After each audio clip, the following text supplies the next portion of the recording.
Hi everyone and welcome to my first tutorial, which I'm making specifically just as a post for my website. In this tutorial I'm going to show you how to make a water splatter pattern, or the effect as if there are a lot of drops which had landed onto a surface, a lot of water drops which had landed onto some sort of surface. And to demonstrate this I'm going to use this example of a Photoshop which I did many years ago. And I was never a big fan of this Photoshop because it always seemed like it was a little unfinished.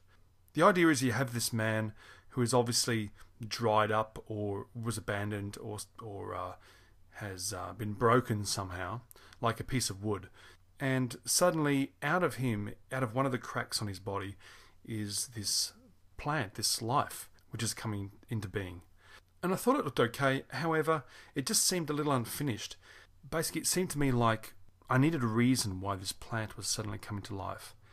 And it suddenly dawned on me what he needs is he needs to be watered, as if suddenly he was left out in the open and suddenly during this drought he was rained upon, and that's what's caused this plant to come to life. So what I ended up doing was I dug up a tutorial on how to make raindrops, and if I zoom in on the plant here, I've got a couple of the little raindrops which I've put on the leaves here, and I think they end up looking pretty good. So I tried to replicate this raindrop effect by duplicating these raindrops and warping them and distorting them a little bit in order to create this overall effect over his entire body. And to create this effect I needed to in fact make hundreds of them. And what was happening is that after about 50 or so I realized that it was going to be a very long, tedious affair, because basically each raindrop didn't differ enough from the other one and it didn't look really realistic. And in every case I had to jump into each individual raindrop and warp and distort it a little bit so it didn't look exactly like all the others. And after much trial and error I ended up discovering a pretty cool little technique to replicate this idea of a water pattern. And so what I've done here is here's the effect here, so I'll just switch them on right here, and I've also created some water drizzles or streaks running down his body like this. So if I zoom in you can see the effect. And so what I'm going to show you today is how to create this water splatter effect, and at a later tutorial I'll show you how to also create this fairly simple water streak or drizzle. So Command 0 to fit to window. Now the first thing we need to, this technique uses a combination of Illustrator and Photoshop. I didn't want to have to use Illustrator, but I discovered that in order to get gradients on each individual drop I had to bring them in. I had to use Illustrator. It was much more effective to use Illustrator anyway. So the first thing I needed to do was I dug up an image which had all these, which replicated this effect that I was after. And I found this on the net, and this is just going to be my copy that I was going to trace over and grab some of these shapes. And so I kind of laboriously traced over all these shapes fairly roughly. I just wanted to get the asymmetry of each individual shape, and so that's what I've done here. So I'm going to copy these paths and bring them into Illustrator. So Option click on the path layer and Command C to copy that. And now I'm going to go into Illustrator. Now I'm going to create a new document in Illustrator, so Command N, and I'll make this 20 by 20 centimeters and click OK. Now the first thing I'm going to do is on layer 1 right here, I'm going to grab my rectangle tool here and just drag a shape on top, and I'm going to fill this shape with a generic blue color, just like that.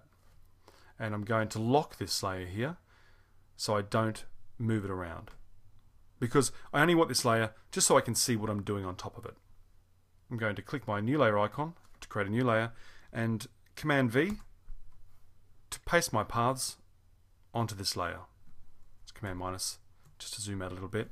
Grab my general selection tool, shift click and drag, and just squeeze it into the boundaries of my document right here. There we are. That looks pretty good. The next thing I want to do with this layer is I want to fill all these little shapes with a gradient. So I'll double click on my gradient tool here to bring up my gradient options, and I'll tick linear. Currently my gradients is running from white to black, but I want it the other way around, so I'm going to grab my black, bring it to the left, my white to the right, just to flip them over. And I'm going to change my gradient degree here to -20 and see what that looks like. And that looks pretty good. Back into my layers palette. Now before I do any more, I might start renaming these layers. So my bottom layer here, layer 1, I'm going to call BG for background. Layer 2, I'm going to call this Droplets. Now with my Droplets layer selected, I'm going to come up to Object, Path, Offset Path by -0.1 of a centimeter and click OK. And what's happened is it's duplicated all these shapes, but made them a little bit smaller, and they've also got their own gradient. Command X to cut them off that layer, create a new layer, Command F to paste in front, and I'm going to duplicate this layer by dragging layer 3 onto my new layer icon. Now to rename these layers. So my top layer here, layer 3 copy, I'm going to rename this mask. And the one underneath it, layer 3, I'm going to call this shine. Now with the mask layer, I want this gradient here at this exact same angle, but I want the gradient to flip over, so I want it to run from white to black. So the easiest thing to do here is just to grab my white point here, drag it to the left, and my black, and drag it to the right. So they're flipped over. I'm going to switch this mask layer off temporarily so I can see what's happening underneath it. I'm going to select my shine layer, and I'm going to lock these other layers just so I don't affect them at all. So I'm going to lock my Droplets layer, lock my mask layer. So now when I select the general selection tool and drag over the document, I'm only just selecting the shine layer. Now with the shine layer, I just want to fill this with white. So with my fill layer selected, I'll just click on my white swatch. Now that layer is filled with white. Switch my mask layer back on. And this is the effect so far. Now this may not make sense at the moment, but that's okay because you'll see what's going to happen when I drag this image back into Photoshop. And to do that, I need to go to File, Export, and I'm going to call this Droplets. Under Format, I'm going to change it to Photoshop, hit Export, and these options come up. My resolution is high, and I make sure I have right layers ticked, and we click OK. Wait a little while for the document to export.